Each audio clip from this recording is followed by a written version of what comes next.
لو عايزة تعملي أحلى كوباية حلبسة أو حمص شام، تعالى أقولك الطريقة المظبوطة اللي بتطلع بالظبط زي ما بتجيبيها من بره وبتشتريها. مع الشتا دوت ما بيحلاش القعدة غير بكوباية الحلبس. انا عندي هنا حمص الشام نضيف ومغسول ومنقوع، عشان هو صغير نقعته بس حوالي ساعتين بس. لكن لو كبير كنت هسيبه منقوع اكتر من كده 3 4 ساعات.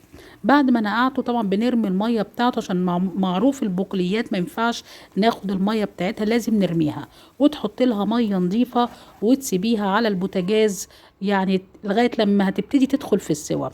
ونكون احنا بنحضر طماطمتين وسط، بفرمهم في الكبة كويس جدا، او بعصرهم عشان انا هاخد المية بتاعتهم. تضربيها كويس بقى قوي في الخلاط. وبعد ما تضربيها لازم تصفيها، لان احنا مش عايزين التفل بتاعها، انا عايزة بس المية بتاعتها عشان اللون بتاعها. وكمان بتدي طعم حلو جدا جدا للحمص الشام. الطريقة دي فوق الخيال، جربيها وصدقيني مش يعني تعملي غيرها على طول لما تيجي تسوي الحمص. بس كده، ادي العصير بتاع الطماطم زي ما انتم شايفين. واول ما يدخل بقى الحمص في قلب السوا، هتبتدي تنزلي بالعصير الطماطم. وبعد كده كمان هننزل بمعلقة كبيرة من الثوم المفروم،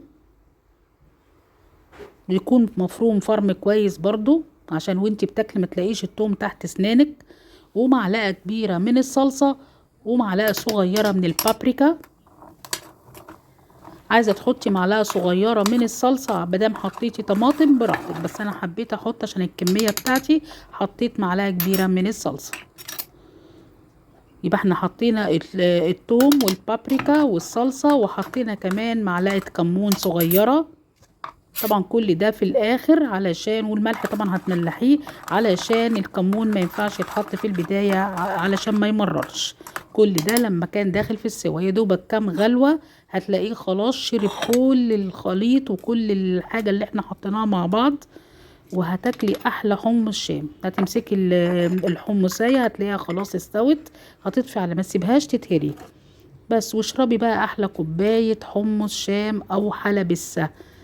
وطبعا ما بيحلاش غير بالشطة والليمون.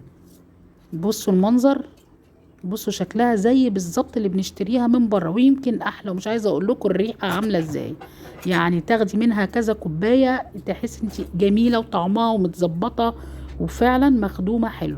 جربي الطريقه دي غير اي طريقه، هتعجبك جدا، ومن النهارده مش هتعملي غيرها. وبالهنا والشفا. لو عجبك الفيديو ما تنسينيش في اللايك والشير وسبسكرايب للقناة عشان يوصلك كل جديد. باي باي.